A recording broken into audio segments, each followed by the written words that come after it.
Hello everybody, and welcome to my review of the OG-EVKIN CF-026. This is my second bike build and my second carbon bike build, and I thought I would make a review about this one.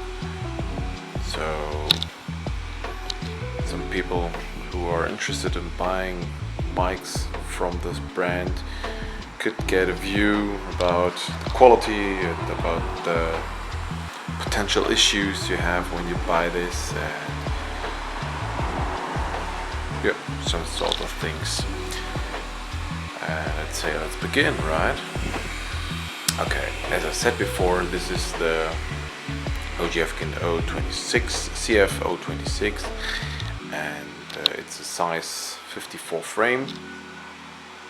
It has a mechanical Shimano 105 group set, as well as rim brakes, as you can see, and the wheel set is from another brand. It's from Super Team, but this is not the topic of the video today.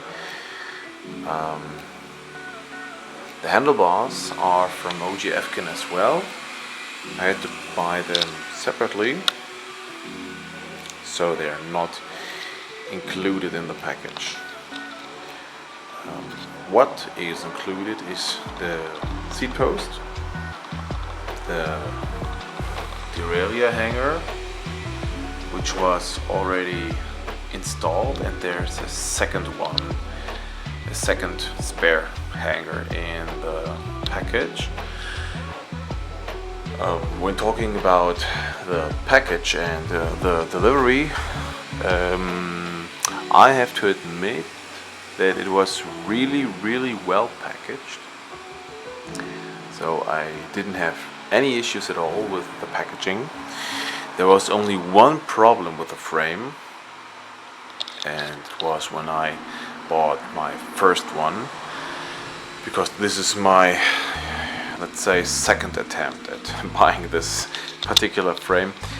When I bought the first one from AliExpress, but from the official supplier on AliExpress, there was a problem here in the bag, in the chainstay, and the problem was, to be specific,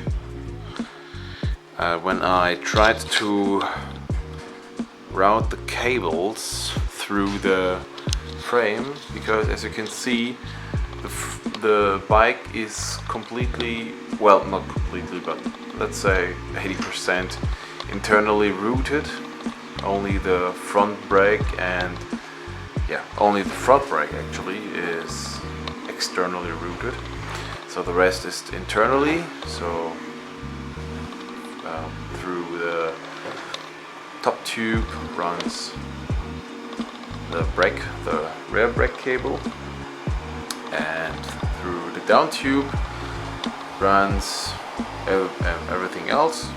So the front mech and the rear mech. And the problem I had was that I tried to route the cable for the rear mech through this chainstay. I tried it from both sides, and I did all I can. I tried it with force, with tools. I tried to look for tricks and tips, but nothing really worked, because there was something inside. Maybe the finishing wasn't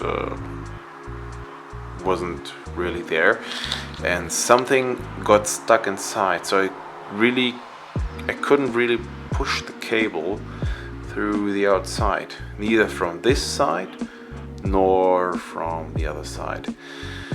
And eventually a crack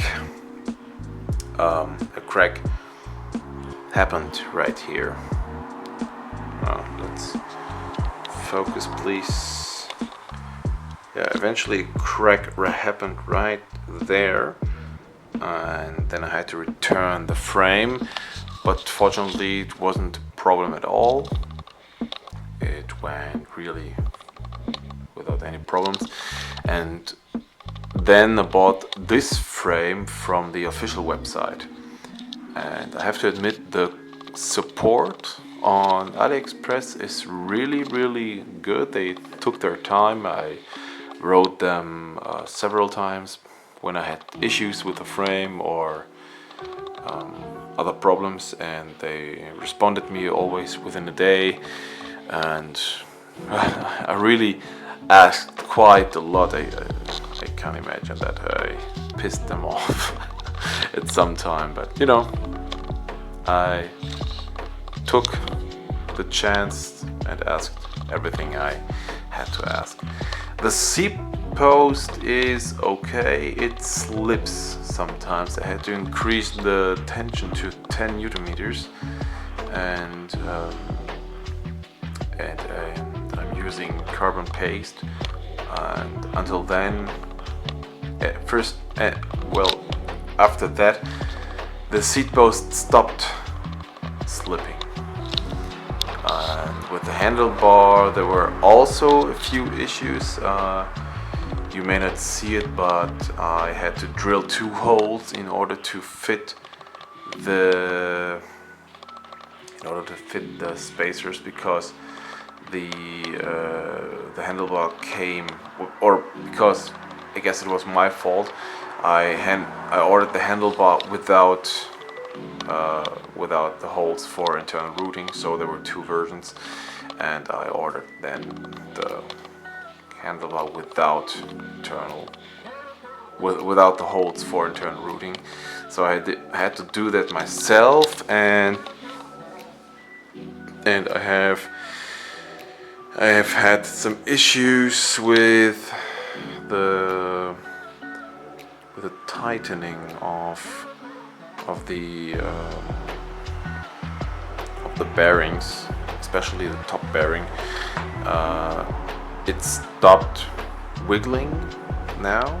I hope that this stays like that. Before using this little carbon spacer, the handlebar and the fork were constantly wiggling, just a little bit, not very much, but just little to notice. And then I had to use this spacer in order for the top cap to create enough compression to compress it down, so the wiggling stopped until then. And after that, all the issues were resolved. I hope so. And I've ridden already a few 100 kilometers with this bike, and I have to say that the stiffness is really nice. It feels great on the track, on the asphalt, especially with my Super Team wheels. They are very nice. It feels like I'm floating on above the ground. And the bike itself handles very quick, it's very stiff, and despite the issues, I have to admit, the price itself justifies the quality, I would say. I had to pay about, let's think, I had to pay about 550 euros, I guess, for this frame. And you know, when you pay this little for a frame, then there are some things that you have to do yourself. You cannot expect a completely finished product, but in this case the problems weren't that big, so I'd really recommend this frame.